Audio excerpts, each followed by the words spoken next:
శివ శంభో శంకర అంటూ కూడా శైవక్షేత్రాలన్నీ కూడా భక్తులతో కిటకిటలాడుతున్నాయి. శివరాత్రి కావడంతో ఉదయం నుంచే ప్రాతకాల పూజ అనంతరం కూడా భక్తులను దర్శనమిస్తున్నారు.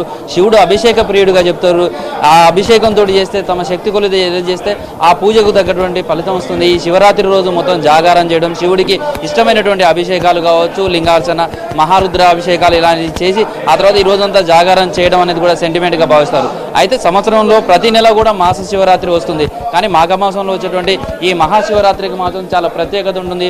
ఉదయం పూట 3 గంటల నుంచే ఈ అభిషేక కార్యక్రమాలన్నీ కూడా మొదలయ్యాయి. మనం ప్రస్తుతం హన్మకొండలోని సుప్రసిద్ధ 1000 స్తంభాల దేవాలయంలో ఉన్నాం. ఈ దేవాలయంలో ఈరోజు శివరాత్రి సందర్భంగా కూడా ఉత్సవాలను నిన్ననే ప్రారంభించారు. నిన్న నుంచి 5 రోజుల పాటు ఈ అత్యంత వైభవంగా కూడా ఈ మహాశివరాత్రి ఉత్సవాలను నిర్వహించడం ఆనవాయితీగా వస్తుంది. 40 సంవత్సరాలుగా కూడా ఇక్కడ కళ్యాణం, స్వామివారి కళ్యాణం కూడా సాయంత్రం అత్యంత వైభవంగా నిర్వహిస్తారు. ఆ తర్వాత రాత్రి 11:45 నుంచి మహాలింగార్చన అనేటువంటి ఉద్భవించే సమయం అది చాలా విశిష్టమైనటువంటిది. ఆ సమయంలో ఉన్నటువంటి ప్రత్యేక పూజా కార్యక్రమాలు, ఆ తర్వాత సాంస్కృతిక కార్యక్రమాలు, అంటే ఈరోజు మొత్తం జాగారం చేయడం కానీ చేస్తారు. మొత్తం ఈ రుద్రేశ్వరుని దర్శించుకోవడానికి ఈ ఒక్కరోజు దాదాపు 4 నుంచి 5 లక్షల మంది వరకు కూడా భక్తులు వస్తారు అని అధికారులు అంచనా వేశారు. అందుకు తగ్గట్టుగా కూడా ఏర్పాట్లు కూడా చేశారు. చూడొచ్చు, ఇప్పటివరకే చూస్తే క్యూ లైన్లన్నీ కూడా మొత్తం కిటకిటలాడుతూనే దాదాపు 1.5 కిలోమీటర్ల వరకు ఉంది.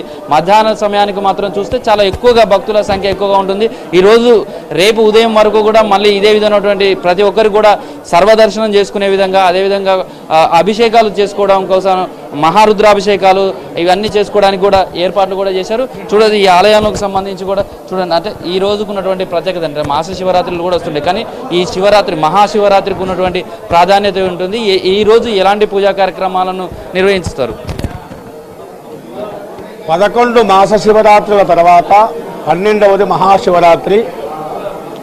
అందులో ఈరోజు శుక్రవారం కూడా కలిసి రావడం అనేది ఒక భక్తుల యొక్క అదృష్టం.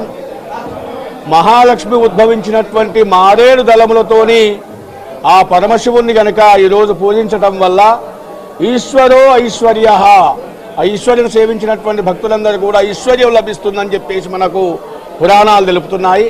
ఆలయ అర్చకులు, వేద పండితులు నమక చమకాలతోని భగవన్ విశ్వేశ్వరాయ మహాదేవాయ త్రియంబకాయ త్రిపురాంతకాయ త్రికాగ్నికాలాయ కాలాగ్ని రుద్రాయ నీలకంఠాయ మృత్యుంజయాయ అంటే భక్తున స్వామివారిని అర్చించుకుంటూ అభిషేకించుకుంటున్నారు. వారందరూ కూడా క్యూ లైన్లో ఆధ్యాత్మిక భావనతోని శివపంచాక్షర మంత్రాలు జపిస్తూ ఓం నమ శివాయ అంటూ భక్తులందరూ కూడా ఆ స్వామివారిని పంచామృతాభిషేకం, నవరసాభిషేకం నిర్వహించుకుంటున్నారు. అదేవిధంగా ఈరోజు రాత్రి 11 గంటల వరకు కూడా స్వామివారికి అభిషేకాలు ప్రతి ఒక్క భక్తుని గోత్రనామాదులతోని ఈరోజు అభిషేకాలు నిర్వహించడం జరుగుతుంది. అదేవిధంగా రాత్రి 12 గంటలకు లింగోద్భవ సమయం లోపల ఈరోజు స్వామివారి జన్మదిన సందర్భంగా స్వామివారి విహారయాత్రకు వెళ్తారు కాబట్టి రాత్రి 12 గంటలకు స్వామివారి లింగంలో స్వామివారు ఉద్భవిస్తారు. ఆ సమయంలో లింగోద్భవ కాలం అని చెప్పేసి ఆ సమయంలో రాత్రి 12 గంటలకు మహాన్యాసపూర్వక మహారుద్రాభిషేకం కూడా నిర్వహించడం జరుగుతుంది సాయంత్రం.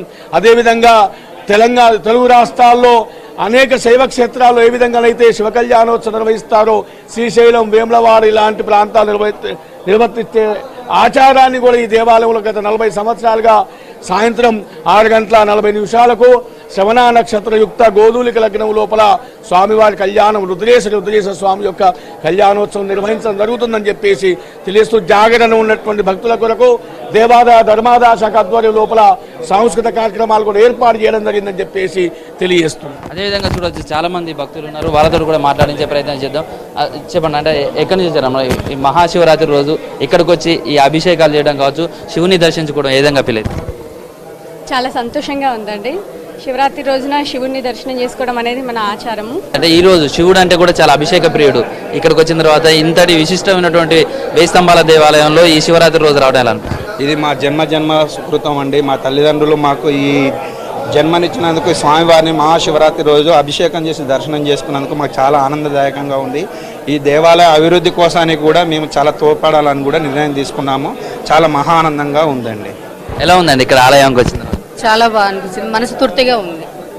ఇక్కడ అభిషేకాలు చేసుకోవడానికి వచ్చే వాళ్ళతో భక్తులు అందరూ కూడా ఇక్కడికి వస్తూనే ఉన్నారు. అభిషేకాలు ఈరోజు మొత్తం 24 గంటల పాటు కూడా స్వామివారిని దర్శించుకోవడం, ఆ తర్వాత అభిషేకాలు నిర్వహించుకునే విధంగా కూడా ఏర్పాట్లు చేశారు. మొత్తంగా 4 నుంచి 5 లక్షల మంది వరకు కూడా వస్తారని అధికారులు ఏదైతే అంచనా వేశారో అంచనాకు తగ్గట్టుగా కూడా భక్తుల రద్దీని దృష్టిలో పెట్టుకుని క్యూ లైన్లను ఏర్పాటు చేయడం కావచ్చు, లేకపోతే ఇక్కడికి వచ్చేటువంటి భక్తులకు ఎలాంటి ఇబ్బందులు కలగకుండా మంచినీరు కావచ్చు, ప్రసాదాన్ని అందించే విధంగా కూడా ఏర్పాటు చేశారు. అందుకోసం ఇప్పటి వరకు కూడా భారీగా ఏర్పాట్లు చేయడం, అదేవిధంగా మొత్తం 16 శాఖలకు సంబంధించినటువంటి సమన్వయంతో ఈ కార్యక్రమం అంతా కూడా నిర్వహిస్తున్నారని చెప్పొచ్చు. ఈ శివరాత్రి రోజుకు సంబంధించి కూడా ఈ శివుడిని పూజించడం, ఆ తర్వాత అభిషేకాలు చేయడం చేస్తుంది. అదేవిధంగా ఈ వరంగల్ మహబూబాద్ జిల్లాకు కూడా మరికొద్దిసేపు అంటే ఈరోజు ముఖ్యమంత్రి కేసీఆర్ తమ తెలంగాణకు రాష్ట్రం సిద్ధిస్తే ఇస్తా ఉన్నటువంటి మొక్కులు ఏవి ఉన్నాయో ఆ మొక్కులు చెల్లించుకునేందుకు కూడా ఈరోజు 10:30 తర్వాత ముఖ్యమంత్రి కేసీఆర్ కురవికి రానున్నారు. వీరభద్రేశ్వరుడికి అక్కడ కోరమీసాలను సమర్పించడం అక్కడ చేస్తారు. అక్కడ కూడా మహాశివరాత్రి సంబంధంగా జాతర ఏర్పాట్లను కూడా భారీగా ఏర్పాటు చేశారు. ఇటు జాతర, అటు ముఖ్యమంత్రి పర్యటనకు సంబంధించి కురవిలో అలా భారీ ఏర్పాట్లు చేశారు. అదేవిధంగా శైవ క్షేత్రాలన్నీ కూడా చూస్తే ఈరోజు భక్తులతోటి కిటకిటలాడుతున్నాయి. ఇటు రుద్రేశ్వర స్వామి దేవాలయం కావచ్చు, మిగతా ఆలయాలకు సంబంధించి ఇటు రామప్ప, ఈ ఆలయాల్లో కూడా భక్తుల కోసం ప్రత్యేకమైనటువంటి ఏర్పాట్లను కూడా చేశారు. ఇది ప్రస్తుతం శివరాత్రికి సంబంధించి 1000 స్తంభాల దేవాలయంలో ఉన్నటువంటి శైవ క్షేత్రంలో ఉన్నటువంటి పరిస్థితి.